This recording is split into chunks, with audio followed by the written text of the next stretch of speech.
Éliminer les excuses. Écrit et raconté par Libroteca. Éliminer les excuses. Introduction. Dans toute profession, il y a des éléments qui ne sont pas aussi amusants que d'autres éléments de cette profession. Par conséquent, de nombreuses personnes ont tendance à procrastiner et à ralentir dans un effort pour éviter ces éléments ennuyeux ou fastidieux qu'elles n'aiment pas autant que les aspects amusants de leur travail ou de leur profession.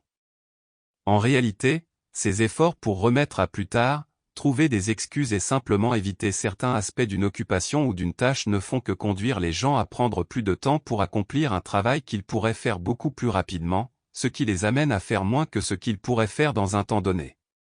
Cela les oblige à travailler plus dur, les prive d'autres activités qu'ils préféreraient faire et peut les amener à faire un travail de moins bonne qualité parce qu'ils doivent travailler plus vite pour rattraper le temps qu'ils ont perdu à tergiverser et à trouver des excuses.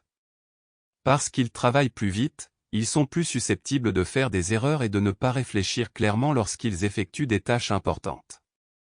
La procrastination est l'une des excuses que les gens invoquent lorsqu'ils veulent éviter une partie plus désagréable de leur activité professionnelle ou un projet ou une tâche qu'ils n'aiment pas particulièrement faire. Cependant, la procrastination n'est pas le seul défi auquel les gens sont confrontés lorsqu'ils tentent de réaliser un travail de qualité dans un laps de temps donné. Les gens se demandent souvent s'ils peuvent travailler rapidement tout en fournissant un travail de haute qualité. Ils se demandent souvent s'ils font quelque chose correctement ou si cela correspond à ce que leur marché cible, leur patron ou leur client attend du travail fini.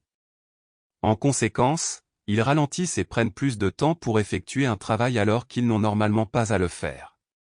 La gestion du temps est essentielle pour tout le monde, mais surtout pour les entrepreneurs qui sont leurs propres patrons.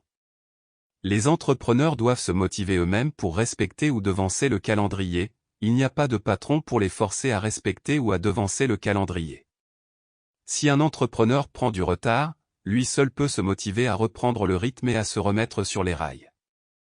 Il ne perdra pas son emploi, mais il ne bénéficiera pas non plus d'un avantage pour ne pas avoir effectué le travail attendu de lui dans un laps de temps donné.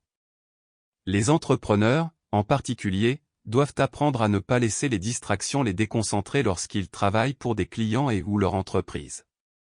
Le temps est la seule denrée qui ne peut être rachetée, et toute distraction qui prive un entrepreneur de son travail lui coûte de l'argent, sa réputation et du temps pour faire autre chose, tant à l'intérieur qu'à l'extérieur de l'entreprise.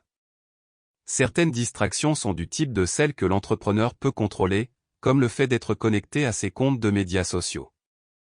Les autres distractions sont celles qui ne peuvent pas être facilement contrôlées par l'entrepreneur, comme les enfants qui courent dans la maison. Sample complete. Ready to continue?